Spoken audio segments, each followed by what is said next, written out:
maybe getting this this whole music would be like good. I don't know, like ambient. So you can hold it up. Yeah.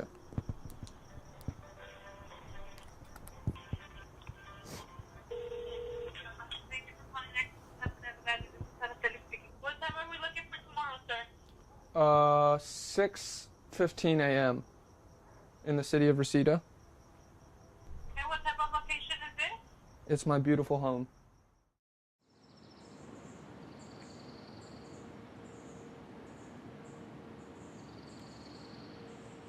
My name is Matthew Daniel Marcos. I'm a senior philosophy student.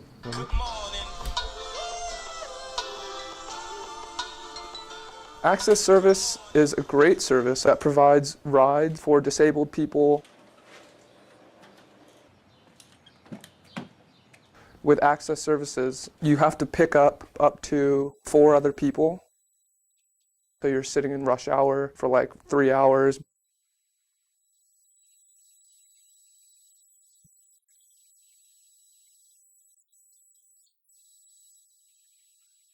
My junior year here, the year I transferred, I drove a Suburban, and that was just way too much money because I mean, that's why I commute, because I can't even afford to live outside of my home. I'd tell the Access people I want to get dropped off at the law school. I'd have to wait until 8 until OSD vans started running. I'd call and let them know that I needed to be picked up. We have about 2,200 students with disabilities here at UCLA. Of that, maybe half are students with learning disabilities or psych issues, and the other half are students with physical disabilities, motor sensory issues, medical conditions, and such, and some of them are students with temporary disabilities. Lots of our students don't have cars, which is great. They might be able to use the OSD van service, which serves the area bordered by Hillgard, Sunset, Veteran, and Wilshire. Our office runs that service. I take OSD just from for days when I do have classes that are in different buildings when they aren't close enough to walk.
Yeah, I like walking, personally.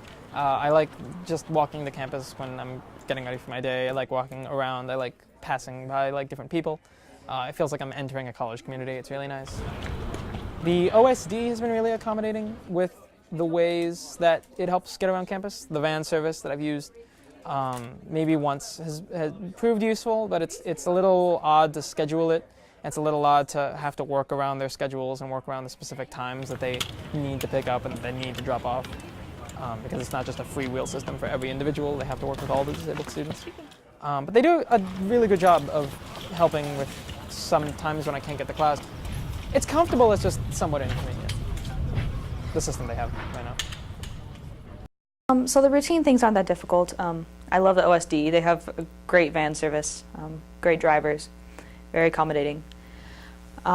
If I want to do something spontaneous or mix up the routine a little bit, I'll have to like call and cancel rides or like reschedule rides, and sometimes they're not around to pick up. They're like, oh, well, we can only pick up in half an hour or like in an hour. And I'm like, I don't want to wait here for an hour. I can get some places on campus by myself by walking.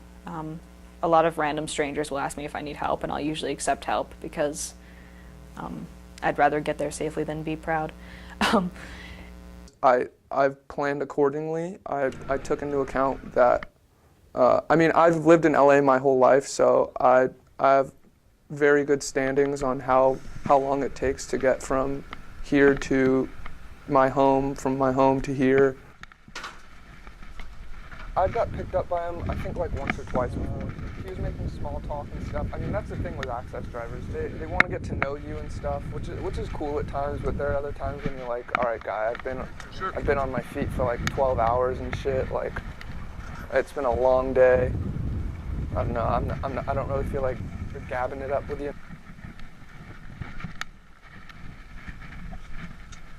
When I found out I got accepted to UCLA, you know, it was, oh shit, like I got accepted to UCLA, that's awesome. To like in a second to, all right, now how are we gonna fund this endeavor? Which kind of sucks, just having to like stress about money and stuff, but that's a society we live in. And then that kind of touches on the career path I'm choosing. I want to become a lawyer, but is it because I actually want to defend people and uphold the law, or is it because I want to make a lot of money, you know, like, and even if I do become a lawyer, there's no guarantee that I'm going to make a lot of money. You know, I could be slaving away at a desk for 40 years and be unhappy with my job and lose my mind and not make that much money anyways. But I don't know, the philosophical things I think about sometimes. Am I really doing it all for the right reasons? Am I going to enjoy what I'm doing anyways? Is it all going to be worth it in the end? What qualifies something as worth it, quote unquote? But I think these are questions everybody has. I mean, it's just my aspects of commuting play into it just because it's what I think about on my hour-and-a-half journey to class and coming home from school too, especially. Just like, what am I doing? Like, am I really enjoying this? I don't know, commuting in LA, it'll make you have some terrible thoughts, man. I mean, I hope it pays off, as we all do. Everybody hopes their shit works out in the end.